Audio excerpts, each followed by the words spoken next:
एक लड़की थी जो बचपन से ही श्री कृष्ण की अनन्य भक्त थी।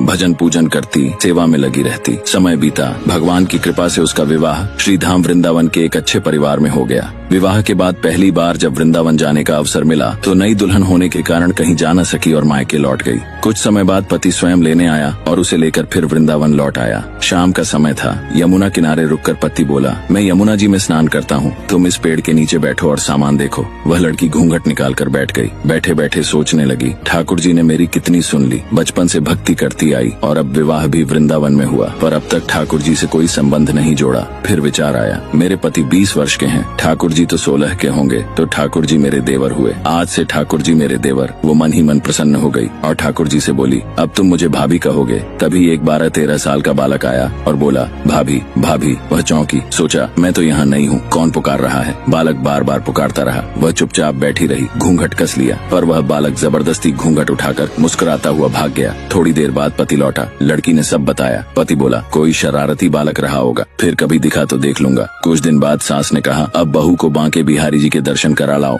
अगले दिन पति पत्नी मंदिर पहुंचे। भीड़ अधिक थी। पति बोला, तुम महिलाओं के साथ आगे जाओ, मैं यही हूँ। वह लड़की आगे गई, पर अब भी घूंघट में थी। पति ने आकर कहा, घूंघट तो हटाओ, तभी तो ठाकुर जी के दर्शन होंगे। जैसे ही उसने घूंघट हटाकर ठाकुर जी की ओर देखा, वह दंग रह गई। सामने वही बालक मुस्कुरा रहा था। चिल्ला उठी, सुनिए, जल्दी आइए। वही बालक मिल गया। पति दौड़ते हुए आया और बोला, कहाँ है। वह बोली, वहीं सामने, ठाकुर जी ही तो हैं। पति ने देखा तो स्तब्ध रह गया। बोला, तू धन्य है, मैं वर्षों से वृंदावन में हूँ, पर दर्शन न हुए, और तेरा भाव ऐसा पवित्र कि स्वयं बिहारी जी भाभी कहने चले आए।